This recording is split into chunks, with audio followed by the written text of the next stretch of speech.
Hello ಸ್ನೇಹಿತರೆ, ನಮಸ್ತೆ ಎಲ್ರಿಗೂ. Welcome back to my channel. ನಾನಿವತ್ತು ಬಿಸಿ ಬಿಸಿಯಾದಂತಹ ಈರುಳ್ಳಿ ಪಕೋಡಾನ ಮಾಡ್ತಾಯಿದ್ದೀನಿ. ಹೊರಗಡೆ ಮಳೆ ಬರೋ ಟೈಮ್ನಲ್ಲಿ ಈ ಥರ ಬಿಸಿ ಬಿಸಿ ಈರುಳ್ಳಿ ಪಕೋಡಾನ ಮಾಡಿ ಜೊತೆಗೆ ಟೀ ಮಾಡಿ ತಿಂತಾಯಿದ್ರೆ ತುಂಬಾ ಚೆನ್ನಾಗಿರುತ್ತೆ. ಮತ್ತು ಊಟದ ಜೊತೆಗೂ ಸೈಡ್ಸ್ಗೂ ಚೆನ್ನಾಗಿರುತ್ತೆ. ಬನ್ನಿ ಅದಕ್ಕೆ ಏನೆಲ್ಲ ಬೇಕು, ಹೇಗೆ ಮಾಡೋದು ಅಂತ ನೋಡೋಣ. ನಾನಿಲ್ಲಿ ಒಂದು 3 ಮೀಡಿಯಮ್ ಸೈಜ್ ಈರುಳ್ಳಿನ ಚೆನ್ನಾಗಿ ಬಿಡಿಸಿ ಅದನ್ನು ಉದ್ದುದ್ದ ಕಟ್ ಮಾಡಿ ಈ ಥರ ಮಾಡಿಟ್ಕೊಂಡಿದ್ದೀನಿ. ಈ ಥರ ಸ್ಲೈಸ್ ಇರಬೇಕದು.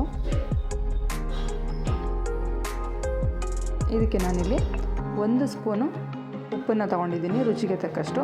1 ಸ್ಪೂನು ಶುಂಠಿ ಬೆಳ್ಳುಳ್ಳಿ ಪೇಸ್ಟು, 2 ಸ್ಪೂನು ಚಿಲ್ಲಿ ಪೌಡ್ರು ಮತ್ತು ಸ್ವಲ್ಪ ಕರಿಬೇವನ್ನು ಚಿಕ್ಕ ಚಿಕ್ಕದಾಗಿ ಕಟ್ ಮಾಡಿ ಇಟ್ಕೊಂಡಿದ್ದೀನಿ.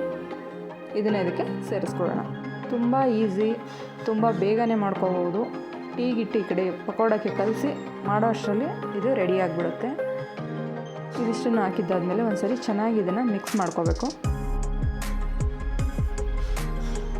ಈರುಳ್ಳಿಗೆ ಸ್ವಲ್ಪ ಉಪ್ಪು ಬಿದ್ದಿದ ತಕ್ಷಣ ಅದು ನೀರು ಬಿಟ್ಕೊಳ್ಳುತ್ತೆ. ಇದನ್ನು ಕಲಸೋದಕ್ಕೆ ಜಾಸ್ತಿ ನೀರೆಲ್ಲ ಏನೂ ಬೇಕಾಗೋದಿಲ್ಲ. ನೋಡಿ, ಈ ಥರ ಚೆನ್ನಾಗಿ ಕಿವುಚಿ ಇದನ್ನು ಕಲಿಸ್ಕೋಬೇಕು. ಈರುಳ್ಳಿ ಎಲ್ಲ ಬಿಡಿ ಆಗೋ ಥರ. ಇದನ್ನು ಒಂದು 2 ನಿಮಿಷ ಬಿಟ್ಟು ಅದಾಗಿದ್ದಾದಮೇಲೆ ನಾನಿಲ್ಲಿ ಇದಕ್ಕೆ ಒಂದು 4 ಸ್ಪೂನ್ ಆಗೋವಷ್ಟು ಅಕ್ಕಿ ಹಿಟ್ಟನ್ನು ಹಾಕೋತಾ ಇದ್ದೀನಿ. ಮತ್ತು 2 ಸ್ಪೂನು ಕಡಲೆ ಹಿಟ್ಟನ್ನು ಹಾಕ್ಕೊಂಡಿದ್ದೀನಿ.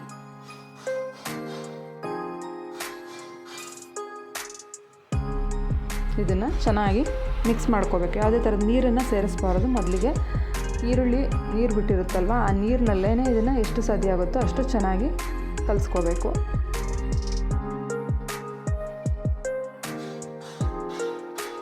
ಈಗ ಇದಕ್ಕೆ ಬೇಕು ಅಂತ ಅನಿಸಿದ್ರೆ ಮಾತ್ರ ಒಂದು 1/4 ಲೋಟ ಆಗುವಷ್ಟು ನೀರನ್ನು ಸೇರಿಸ್ಕೋಬೇಕು. ಒಂದು 3-4 ಸ್ಪೂನು, 3 ಸ್ಪೂನ್ ಅಷ್ಟಾದ್ರೂ ಸಾಕಾಗುತ್ತೆ. ನೋಡಿ, ಇಷ್ಟು ಗಟ್ಟಿಯಾಗಿ ಇದನ್ನು ಕಲಿಸ್ಕೊಂಡಿದ್ದೀನಿ. ನೋಡಿ, ಈ ಥರ ಮಾಡಿದ್ರೆ ಒಂದು ಉಂಡೆ ಥರ ಆಗಬೇಕು. ಅಷ್ಟಿದ್ರೇ ಸಾಕಾಗುತ್ತೆ. ಜಾಸ್ತಿ ಹಿಟ್ಟು ಹಾಕಬಾರ್ದು. ಈರುಳ್ಳಿನೇ ಜಾಸ್ತಿ ಇರಬೇಕು. ಈರುಳ್ಳಿ ಪಕೋಡ ಆಗಿರೋದ್ರಿಂದ ಈರುಳ್ಳಿ ಹಾಗೆ ಸಿಗಬೇಕು. ಅದು ಕಲಿಸಿದ್ದಾಗಿದೆ. ನಾನಿಲ್ಲಿ ಎಣ್ಣೆ ಕಾಯೋದಕ್ಕೆ ಇಟ್ಕೊಂಡಿದ್ದೀನಿ. ನೋಡಿ, ಇವಾಗ ಎಣ್ಣೆ ಬಿಸಿಯಾಗಿದೆ. ಎಣ್ಣೆ ಚೆನ್ನಾಗಿ ಕಾದ್ಮೇಲೆ ಅದನ್ನು ಮೀಡಿಯಮ್ ಉರಿನಲ್ಲಿ ಇಟ್ಕೊಂಡು ಅದಕ್ಕೆ ಪಕೋಡಾನ ಬಿಟ್ಕೋಬೋದು.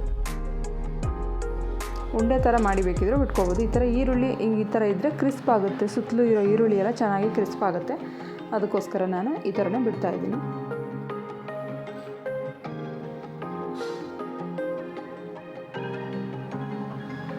ಒಂದು ಸರಿ ಎಷ್ಟು ಹಿಡಿಯುತ್ತೆ ನೋಡಿಕೊಂಡು ನಾವು ಇದನ್ನು ಹಾಕ್ಕೋಬೇಕಾಗುತ್ತೆ. ನೋಡಿ, ಇವಾಗ ಅದು ಹಾಕಿದ ತಕ್ಷಣ ನಾವು ಸೌಟಲ್ಲಿ ಈ ಥರ ಕಲಿಸ್ಕೋಬಾರ್ದು. ಅದು ಒಂದು 2-3 ನಿಮಿಷ ಚೆನ್ನಾಗಿ ಬೇಯಬೇಕು. ಅದಾದಮೇಲೆ ಈ ಥರ ಉಲ್ಟಾ ಮಾಡಿ ಅದನ್ನು ಮಿಕ್ಸ್ ಮಾಡ್ಕೋತಾ ಇದ್ದೀನಿ.